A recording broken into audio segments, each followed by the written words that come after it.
Pensez-vous que votre enfant peut manquer de fer? Prenez 2 minutes pour répondre rapidement à 8 questions sur son alimentation. C'est gratuit, en ligne et ça peut vous aider à faire toute la différence. Testez notre évaluateur de fer avec Fort comme le fer.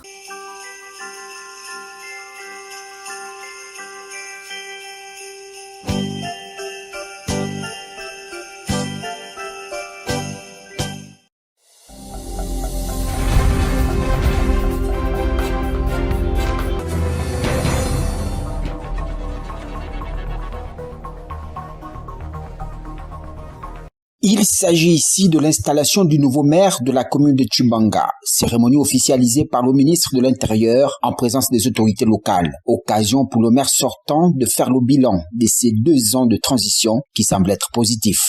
L'autoriser, comme j'en ai pris l'habitude, je finirai par cette phrase empruntée à Georges Clémenceau. Les qui reçus ici bien seront moi la mission de maire. Un choix des plus hautes autorités de la République, signe de reconnaissance pour le promu.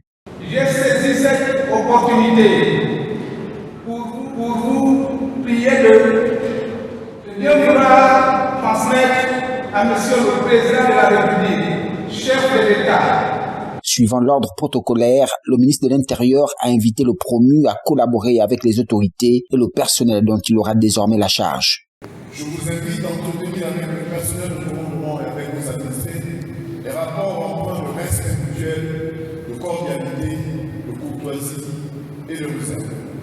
Aux membres du conseil municipal, aux agents municipaux, aux chefs de quartier et aux populations de Tchibanga, je vous invite à faire corps avec vos nouvelles autorités. La critique est saine, mais elle doit être constructive. Accompagnez votre maire. Le nouveau maire de Tchibanga est désormais au pied du mur.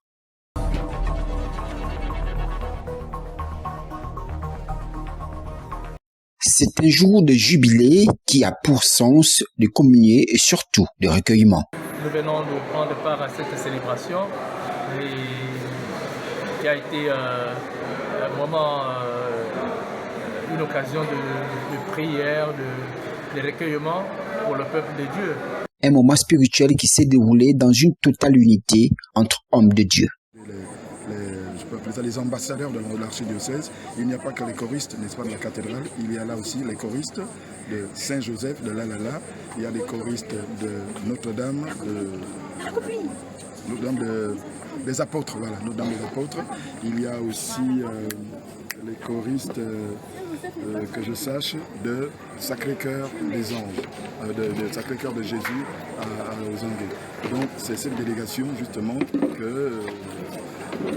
qui nous accompagne ici avec nos prêtres qui sont mandatés par, n'est-ce pas, l'ordinaire de... L'ambiance a été festive.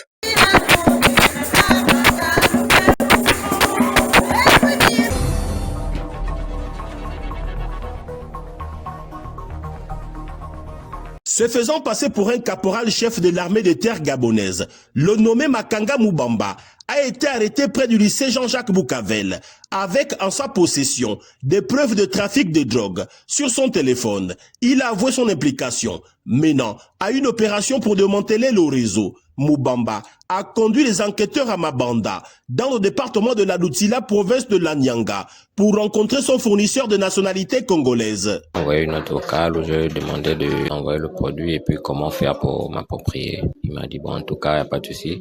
Tu n'avais qu'à venir à Mabanda. Quand tu seras sur place, tu m'appelles et je viendrai te livrer le produit. On est allé sur place à Mabanda. On a appelé le type. Il a envoyé les petits avec le produit.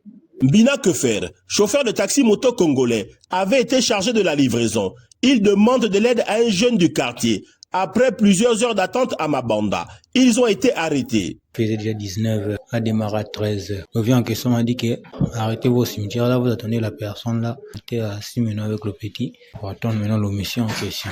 Attendu, il n'y a personne. C'est lui qui me dit qu'elle est maintenant à la route. Qui est à la route comme ça, il dit il ne voit personne. C'est ça qu'on voit maintenant un BG qui gare là, qui vient nous attraper. Il a affirmé ne pas connaître le fournisseur, expliquant qu'il était juste là pour la livraison. Les deux hommes sont en détention préventive, en attendant leur sentence. Une enquête est en cours contre le grossiste congolais.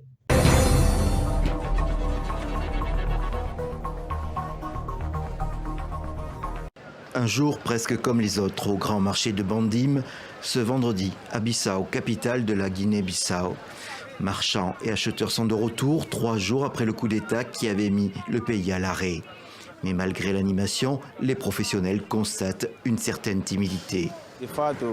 Hier, tout le monde est resté à la maison. Aujourd'hui, les gens sont sortis pour vaquer à leurs occupations, mais c'est encore timide.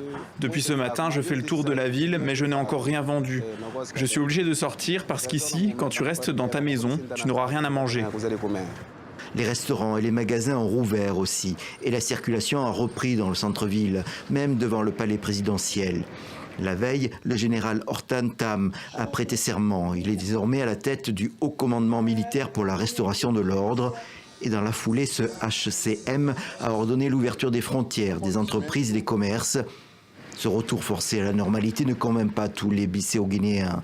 Ils attendaient les résultats de l'élection présidentielle.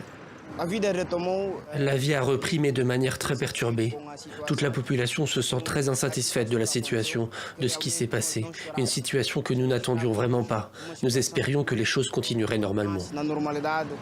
Mais la poursuite du processus électoral n'est plus à l'ordre du jour. Ce vendredi encore, les militaires ont désigné un Premier ministre.